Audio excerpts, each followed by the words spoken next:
네, 이번 시간에는 다가올 소득세 신고를 잘 준비하기 위해서 어떻게 하면 세금을 줄이면서 잘 신고할 수 있는지에 대해서 말씀드려 보겠습니다.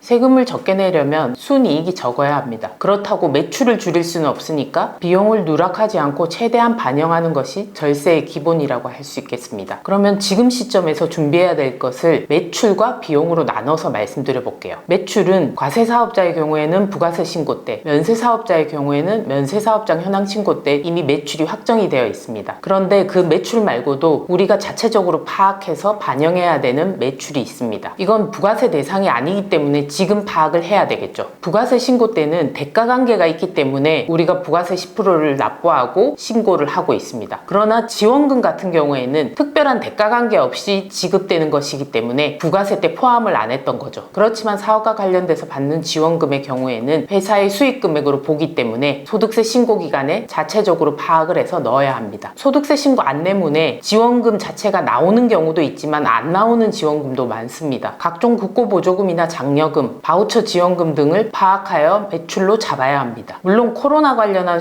손실보상금이나 소상공인 방역지원금 등은 법에서 비과세로 보고 있기 때문에 이 부분은 제외하셔도 되겠습니다. 매출은 여기까지 하고 이제 비용에 대해서 말씀드릴게요. 우리가 비용에는 크게 부가세 신고 때 반영한 비용이 있을 거고요. 그 외에 매달 또는 반기별로 신고한 인건비 신고가 있을 겁니다. 이거 외에도 어떤 비용이 빠짐없이 추가되어야 되는지 파악해 보겠습니다. 첫 번째로 방금 말씀드린 인건비가 있는데요. 일을 하다 보면 가족들이 실제로 업무를 도와주는 경우가 많습니다. 그런데 가족이기 때문에 인건비 신고를 하면 안 된다고 생각하시는 분들이 꽤 있더라고요. 실제로 일한 가족 인건비에 대해서는 반드시 신고하셔서 비용으로 인정받으셔야 됩니다. 4대 보험 때문에 알고도 안 하시는 경우가 있는데요. 회사 부담 4대 보험도 비용 처리가 되기 때문에 인건비 신고를 하시는 것이 일반적으로 효과가 더 좋습니다. 아주 이익이 적지 않은 이상은 실제로 일한 인건비를 비용으로 반영해서 그분이 약간의 세금을 부담하더라도 대표자의 비용으로 들어간 부분만큼 절세되는 효과가 그분이 내는 세금보다 더 크기 때문에 반영을 하는 것이 맞다고 보여집니다. 그리고 어떤 경우는 회사를 개업하고 나면 공단에서 직원이 있는 경우 취득신고를 하라고 안내문이 날라오기 때문에 그걸 가지고 취득신고를 대표님이 한 경우가 있습니다. 그런데 가끔 공단의 신고 자체만으로도 비용으로 인정된다고 착각하시는 대표님들이 있으세요. 공단에 신고하는 거는 4대 보험 취득신고를 하는 것이고요. 우리가 소득세 신고할 때 비용으로 인정받기 위해서는 반드시 세무서에 인건비 관련해서 신고를 하셔야 됩니다. 즉 4대 보험 취득을 위해서 공단에 신고하고 세무서에 원천세 신고를 동시에 하셔야 된다는 얘기겠죠. 이 급여와 더불어서 챙기셔야 될 게 퇴직금입니다. 직원이 3년 있다가 퇴직할 때 퇴직금을 일시에 줄 경우에는 누락하는 경우가 드뭅니다. 왜냐하면 퇴직소득에 대해서 원천세 신고를 하기 때문이죠. 그런데 외부기관에 퇴직연금을 가입하신 회사의 경우, 특히 DC형을 가입한 경우에는 소득세 신고 때 비용 처리 누락하는 경우가 많습니다. 왜냐하면 퇴직연금 DC형의 경우에는 원천징수 의무가 금융기관에 있기 때문에 회사 입장에서는 불이익으로 끝이 납니다. 어떤 대표님은 불이익했기 때문에 당연히 비용 처리되겠지 하고 생각하시는데 DC형의 경우에는 원천세 신고 의무가 회사에 없기 때문에 이 부분은 반드시 챙겨서 세무대리인에게 전달하시거나 자체 신고하실 때 비용으로 반영하셔야 됩니다. 여기서 하나 말씀드리자면 퇴직연금은 현재 모든 사업장이 가입 의무 대상입니다. 우리 사업장은 아직 가입 안 하고 있는데 이러신 분들은 현재 퇴직연금 미가입에 대해서 과태료를 매기지 않고 있기 때문에 가입 의무가 아니라고 생각하시는 경우입니다. 그러니 직원이 있는 경우에는 될 수 있으면 외부기관에 퇴직연금 가입을 하시는 게 좋습니다. 가입을 하셔서 1년에 한 번 또는 매월 또는 분기별로 퇴직연금을 불입하신다면 매년 그 금액만큼 비용 처리가 되기 때문에 나중에 퇴직할 때 어떻게 보면 일시에 처리하는 것보다 나눠서 비용 처리하는 게 더 절세에 효과적일 수 있기 때문입니다. 그리고 인건비 하면 나오는 4대 보험이 있는데 이 4대 보험 중에 회사 부담분 50%는 당연히 회사의 비용으로 처리가 되어야 합니다. 홈택스 안내문에 직장 가입자의 경우에는 회사가 부담한 보험료 금액이 나옵니다. 그래서 그 금액을 비용 처리하시면 되는데 직원이 없는 대표 혼자 있는 지역 가입자의 경우에는 홈택스 안내문에 나오지 않는 경우가 대부분입니다. 이럴 때는 건강보험공단에 전화하셔서 올해 건강보험료 납입 내역을 받으셔서 비용 처리하시면 되겠습니다. 1577-1000번이 1002 건강보험공단 전화번호입니다. 그 다음 월세 부분이 있는데요. 월세는 대부분 세금계산서를 집주인으로부터 받기 때문에 부가세 때 반영이 되어 있는 경우가 많습니다. 그런데 집주인이 세금계산서를 발급할 수 없는 간이가세자이거나 또는 비사업자인 경우에는 계좌이체밖에 할 수 없죠. 증빙을 영수증을 받거나 그조차도 안 받는 경우가 대부분입니다. 이 내역 또한 누락 없이 반드시 반영하셔야겠습니다. 월세라면 꽤 큰 금액이니까 누락이 없도록 하셔야 되고요. 월세와 더불어서 관리비도 신경 쓰셔야 됩니다. 관리단에서 세금계산서를 발행해주는 경우가 대부분입니다. 그런데 아직까지도 소규모의 경우에는 발행을 하지 않고 그냥 돈만 받아가는 경우가 있죠. 이때는 반드시 영수증을 받으셔서 관리비도 비용 처리를 하셔야 되겠습니다. 영수증을 안 주는 경우 따져보셔야 될 게 우리 건물 상가관리단이 사업자 관리번호가 있다 이러면 발행 안 한 거를 비용 처리한 거에 대해서 가산세를 내셔야 됩니다. 그렇지만 상가관리단이 아직까지 사업자 번호가 없다 아니면 집주인이 관리하는 소규모다 이런 경우에는 바로 비용 처리를 하시면 되겠죠. 신용카드 매출이 있는 경우에 그에 상응하는 수수료가 비용 처리되었는지 확인하셔야 됩니다. 우리가 온라인 매출에서 네이버나 쿠팡, 11번가 이런 데서 매출이 일어나면 그 매출에 대한 수수료는 매입세금계산서가 들어오기 때문에 당연히 부가세 때 부가세 공제받고 비용 처리가 되었을 겁니다. 그런데 일반적으로 음식점이나 소비자를 상대로 하는 카드 단말기가 있는 사업장의 경우에는 그 카드 단말기의 매출은 수수료를 떼고 돈이 들어옵니다. 그럼 그 수수료는 당연히 자체적으로 비용으로 반영을 하셔야 됩니다. 이걸 누락하시는 경우도 꽤 많기 때문에 꼭 챙기실 부분이겠습니다. 제가 사업자를 냈을 때 반드시 챙겨야 할 사항에 대해서 영상 찍은 부분에서 보시면 아시겠지만 사업자를 내시면 대표의 핸드폰 비용은 반드시 통신사에 전화하셔서 세금계산서 발급을 요청하셔야 됩니다. 그게 귀찮으시면 카드 결제로라도 해두시는 게 좋습니다. 그 카드는 당연히 사업용 신용카드로 홈택스에 등록하셔야 되겠죠. 둘 중에 하나는 하셔야지 부가세 때 부가세 공제도 받으시고 비용 처리도 되는 겁니다. 그런데 만약 이 행위를 아무것도 안 하셨다. 그럼 비용 처리를 못한 거죠. 그러면 통신사에 전화하셔서 1년치 통신요금을 받으셔서 비용 처리를 하면 되겠습니다. 통신요금은 적격증빙 예외 대상이기 때문에 1년치 영수증 내역을 가지고 바로 비용 처리를 하시면 되겠습니다. 그 다음 지방세 납입 내역을 비용 처리하셔야 됩니다.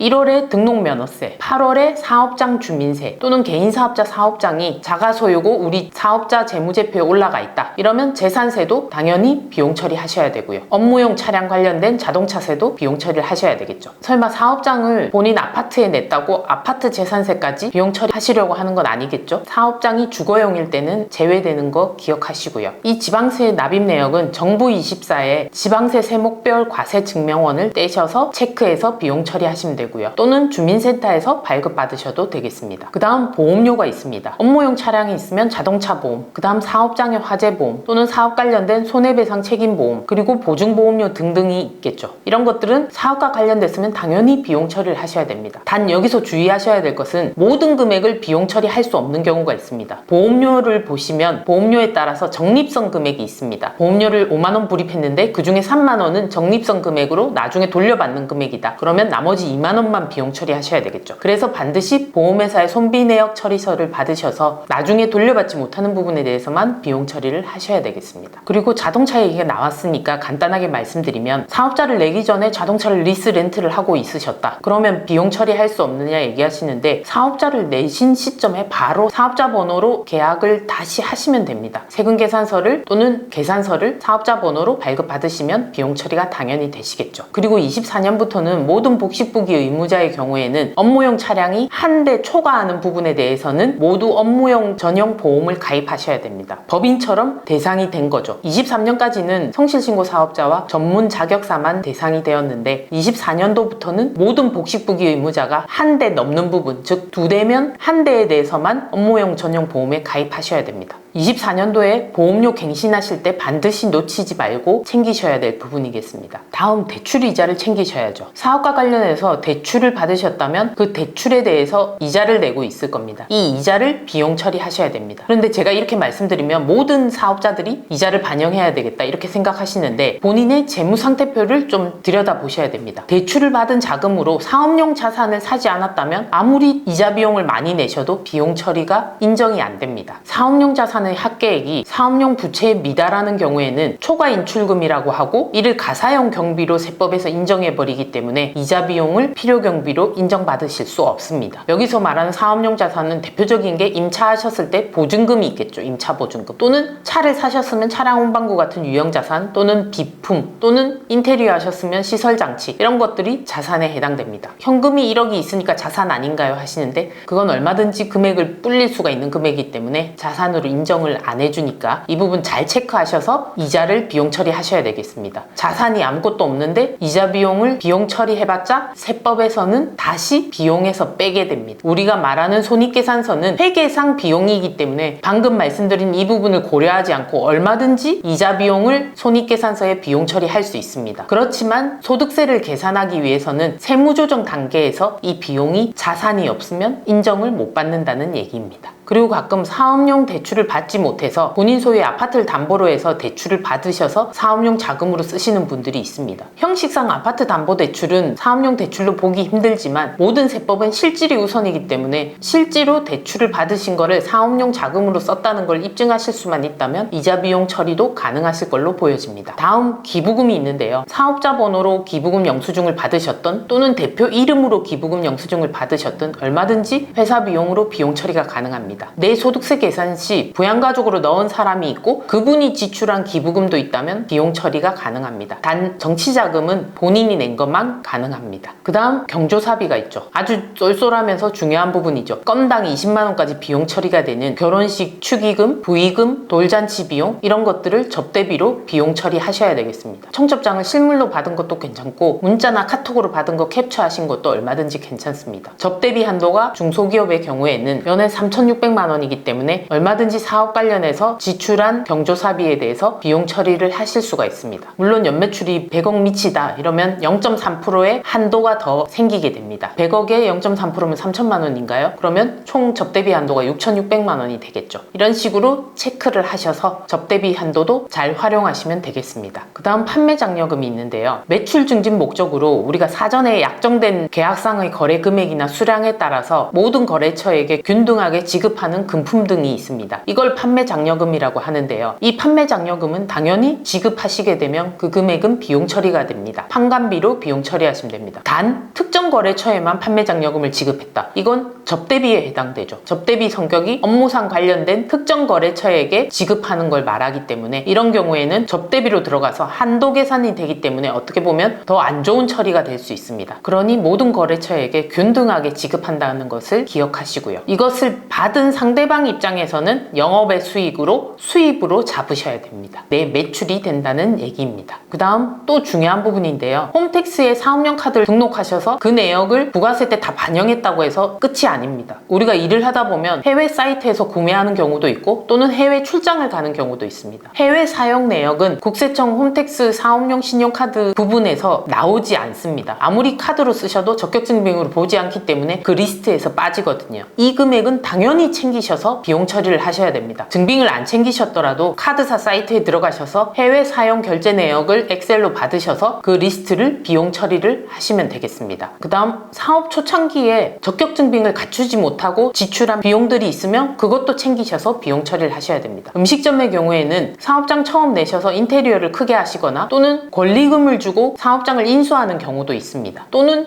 가구 등을 중고 사이트에서 적격증빙 없이 구입하는 경우도 있습니다. 이런 경우에는 실제로 사업과 관련해서 쓰셨기 때문에 당연히 비용 처리를 하셔야 되겠죠. 세법 규정에 잘 활용하셔야 되는 부분이 신규 사업자이거나 직전 연도 수익 금액이 4,800만 원 미만인 소규모 사업자의 경우에는 이렇게 증빙 없이 받은 경우에도 계좌 이체 내역이나 계약서 등으로 입증만 하실 수 있으면 가산세 없이 비용 처리할 수 있습니다. 일반적으로 건당 3만 원 초과하는 비용에 대해서는 당연히 비용 처리하시려면 가산세 2%를 내고 하셔야 되는데요. 이런 신규 사업자나 직전 연도 매출 4,800 미만의 소규모 사업자의 경우에는 가산세 없이도 비용 처리가 가능하다는 얘기입니다. 그래서 특히 이런 비용 지출이 많은 사업 초기의 비용들을 잘 파악하셔서 반드시 누락이 없도록 챙기셔야 되겠습니다. 그리고 또 비용이 없다 할 때 챙기셔야 될 부분이 사업용 계좌를 좀 뒤져보시는 것도 좋은 방법입니다. 내가 일을 하다 보면 너무 바빠서 또는 깜빡해서 상대방 사업자한테 비용을 이체하고 하고 적격증빙을 못 받는 경우가 정말 있습니다. 저 같은 경우도 바빠서 놓치는 경우가 있습니다. 이럴 때는 계좌이체한 내역을 찾으셔서 이 금액에 대해서 2% 가산세를 내시더라도 실제로 사업용으로 쓰셨기 때문에 비용 처리를 하시면 되겠습니다. 좀 전에 말씀드린 것처럼 소규모 사업자의 경우에는 가산세 없이도 비용 처리가 가능하니까 꼭 챙기셔야 될 부분입니다. 이런 것도 안 챙기고 가짜 비용을 막 넣어서 비용 처리하는 건 너무도 위험한 방법입니다. 저희가 세무조사를 받을 때 매출 누락이 있었다, 너무 세금이 과다하게 나오겠죠. 이런 경우에는 사업용 계좌를 막 뒤져서 실제로 비용으로 나갔는데 신고 못한 경우,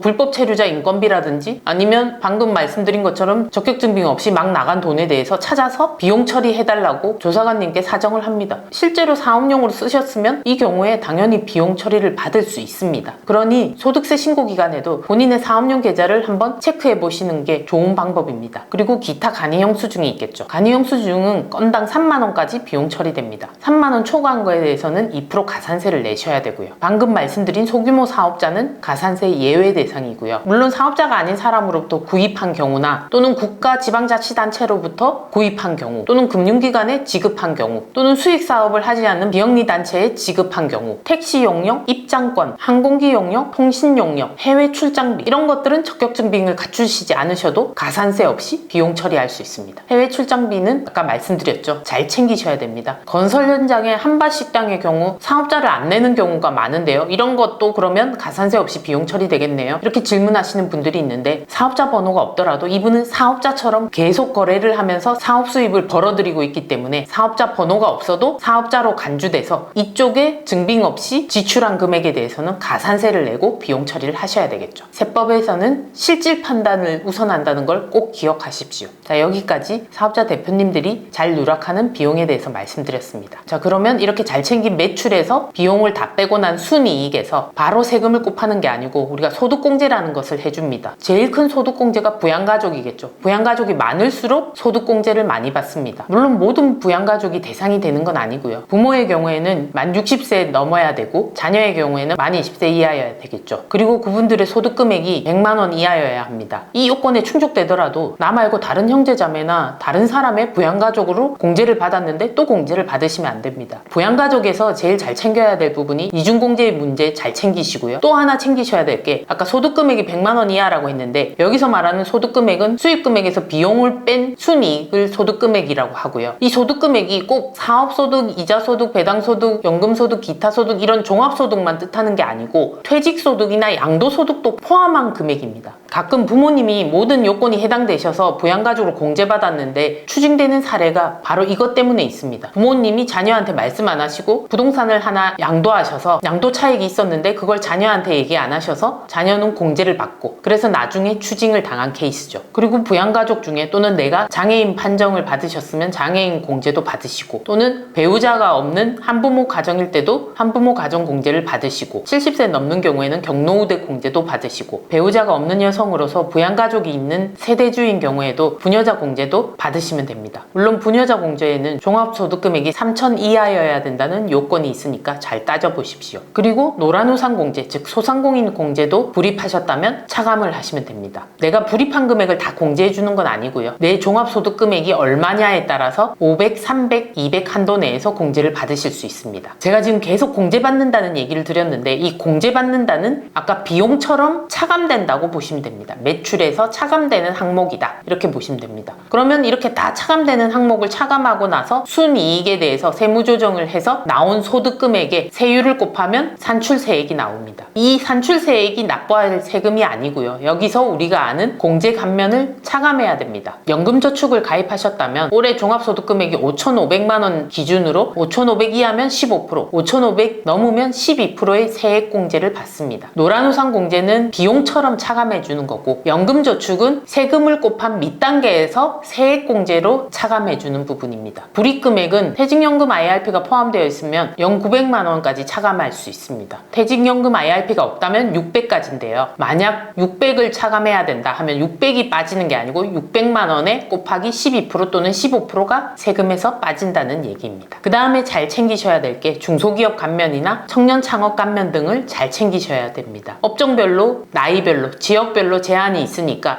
청년 창업 감면은 혜택도 크고 하니 제가 찍어놓은 다른 영상 참조하셔서 잘 챙기시기 바랍니다. 주의하셔야 될 것은 이런 중소기업 감면이나 청년창업 감면은 사업용 계좌 신고 대상인데 신고를 안 하신 분들은 아무리 요건에 해당되셔도 감면을 받으실 수 없습니다. 그러니 사업용 계좌 신고 대상이 되었을 때 신고를 해야 되겠다 이렇게 생각하셔도 까먹는 경우가 많으니 반드시 사업을 시작하실 때 사업용 계좌를 신고해 두시기를 추천드립니다. 그리고 또 하나 주의하셔야 될 게 감가상각할 유형자산이 있는데 올해는 안 하고 내년에 해야지 이렇게 넘길 수도 있습니다. 그렇지만 창업 감면이나 중소기업 감면을 받으시려는 회사시면 반드시 감가상각은 하셔야지만 감면을 받으실 수 있습니다. 그리고 꼭 복식부기로 신고를 안 하시고 기준경비율이나 단순경비율 신고 대상이 되셔서 이런 추계 신고 방법으로 신고를 하시는 사업자라도 이런 감면은 얼마든지 적용이 가능하니까 까먹지 말고 꼭 체크를 하십시오. 추계 신고, 즉 단순 기준경 비율로 신고한다고 해서 감면을 적용 못 받는다라고 가끔 생각하시는 경우가 있는데 아닙니다. 조건에 해당된다면 추계 신고의 경우에도 감면을 받으실 수 있으니까 꼭 챙기시기 바랍니다. 얼마 남지 않은 소득세 신고 기간 잘 준비하셔서 반드시 최대의 절세 효과를 누리시길 바라겠습니다.